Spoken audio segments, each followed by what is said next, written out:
Hello and welcome to the first issue of Paperdolls for Might Magic World of XEEN. So, it took me some time to actually remake all the sprites, but here we go. So, starting off with Kirk, the male human barbarian, or should I say James T. Kirk. Actually, in this game there are no more alignments, so he is just a male human barbarian. Not evil, neutral, nor good. Which I guess is okay, because we never really had any use for alignments anyway. So, he is level 11, and his highest stat is currently Might at 33, rated amazing. He has 7 skills. He's an astrologer, crusader, has danger sense, direction sense, he's a linguist, a pathfinder, and a swimmer. He has 12 awards so far, and in his equipment list we have, from the armor, we have the steel scale armor, the platinum boots, the pearl gauntlets, and a silver shield. He has 2 weapons, the toxic cutlass and the steel longbow, and he has 3 accessory items. So first off, he has a sharp brooch, then an acidic belt, and finally a warrior ring, which unfortunately does not actually appear here. It's hidden by the shield. Well, I guess I'll make it appear next time. Then, let's go to the next character. Pavel Chekhov, the knight. Male dwarf knight, although not strictly correct. He is also level 11, with his highest stat being speed at 24, rated great. He has 8 skills, he's an arms master, an astrologer, a crusader, has danger sense, direction sense, he's a linguist, a pathfinder, and a swimmer. Lots of skills, and we will actually be getting a lot more skills very soon, so something more to look forward to. And in his equipment list, he has leather gauntlets, silver plate armor. Since it's just silver and not any more sophisticated, I only gave him a cuirass. Then he has quartz boots and a dense helm. Actually, dense adds +2 energy resistance, which is good to have, although I thought that it actually gave more AC, but apparently not. Well, still, energy protection is really good, because that's very hard to guard against. And he also, in his backpack, has 2 pairs of wooden boots that we somehow need to sell. Hooray. Then he has a lapis great axe and a gold longbow. In his accessories he has a venomous ring and a swift ring. This time visible. So yeah, he is one of the few people who still has a 2-handed weapon. The lapis great axe is actually pretty good because lapis is a very high bonus to the weapon effect. It adds both to accuracy and to damage quite a bit. So having a shield does not actually offset the benefits of having the lapis great axe. Also, great axes are the best axes, and I think they are second best 2-handed weapons altogether. Just second to the flamberge, so that's fairly interesting. And yeah, otherwise, nothing too special. Swift Ring is what gives him all the speed. And overall, he has 26 AC, which I think is second, yeah. The first is actually Kirk with 31 AC, interestingly enough. Alright, so let's move to the next character. Sarek, the male elf paladin. Level 11, with his highest stat being personality at 23. Rated great. That's fairly fitting for a paladin. He has 6 skills. He's an astrologer, a crusader, aka a diplomat from Vulcan.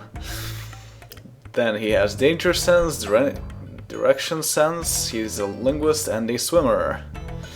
14 awards in total. And 29 AC. Wait, really? 29? So he is actually the second after Kirk. Okay. And in his equipment list we have an acidic shield, gold boots, fuming gauntlets, which is a +2 fire resistance, and it displays nicely on the paper doll. And then he also has quartz plate mail. So Sarek, I made him have something of a gown, because actually in Star Trek he did mostly appear with flowing robes like that, so that's interesting. And then in his equipment list we have the incandescent longsword. It's probably very hard to actually use, because it's probably quite burning. Then he also has a gold shortbow, which I did not draw here. Whoops!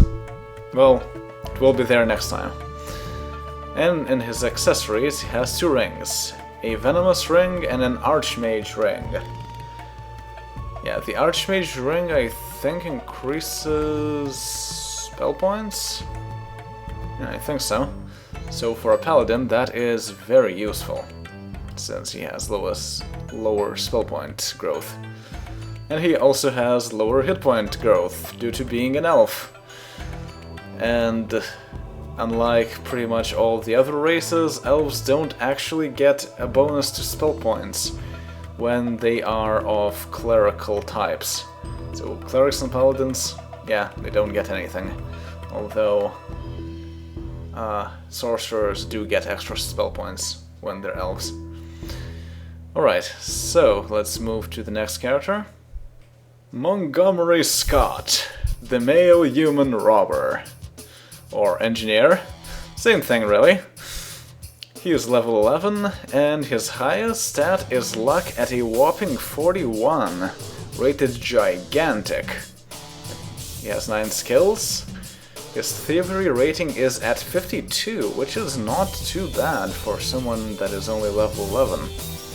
He is an astrologer, a crusader, has danger sense, direction sense, spot secret doors ability. He's a linguist, a merchant, and a swimmer. Lots of skills. And he has 24 AC.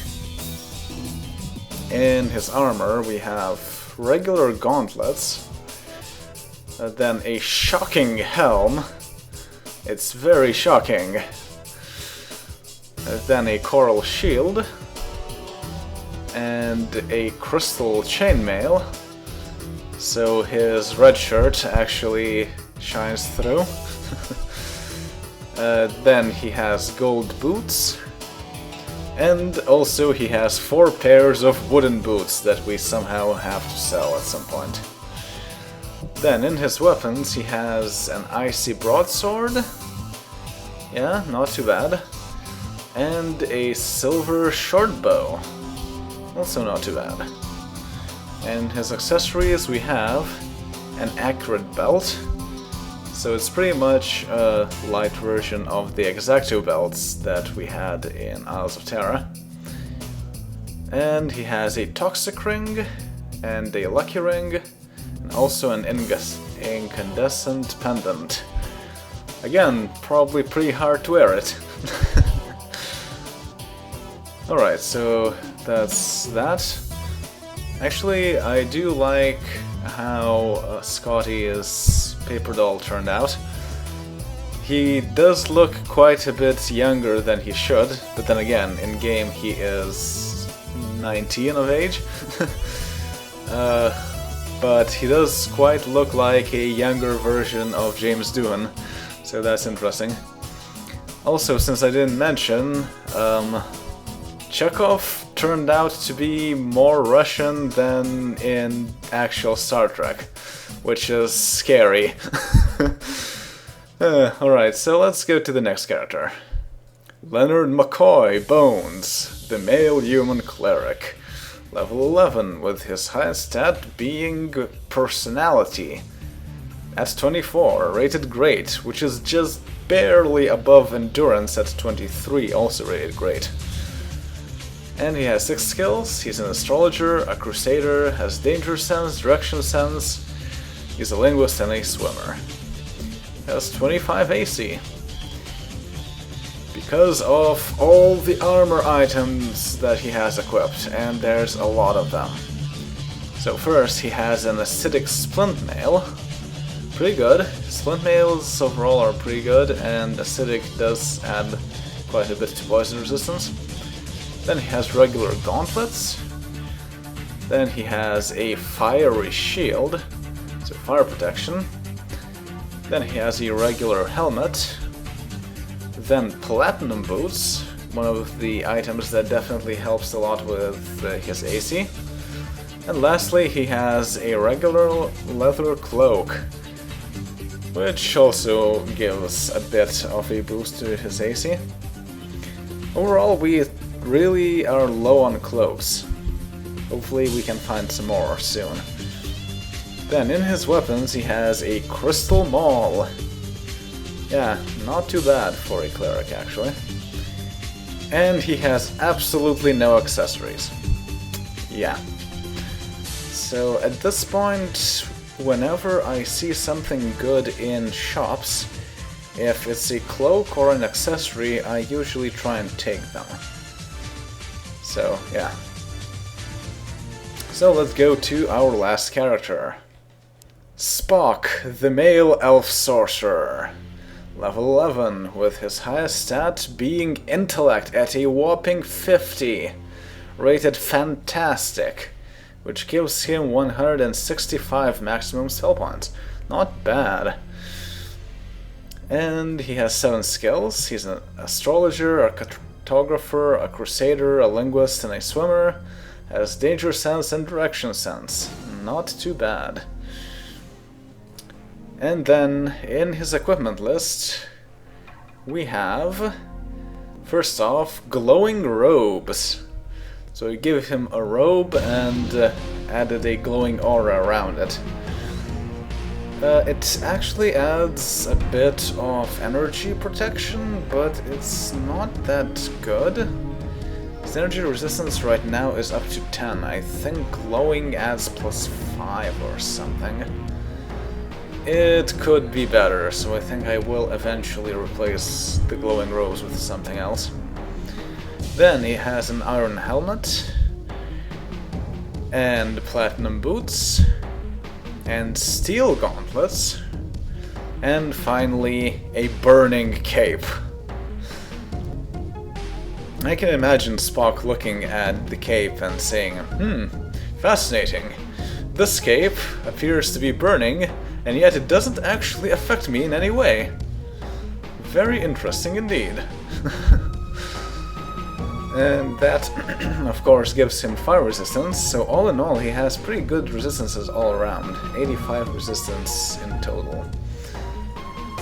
Although, yeah, the person with the highest number of resistances is Scotty with 129. Because of that shocking helm, mostly.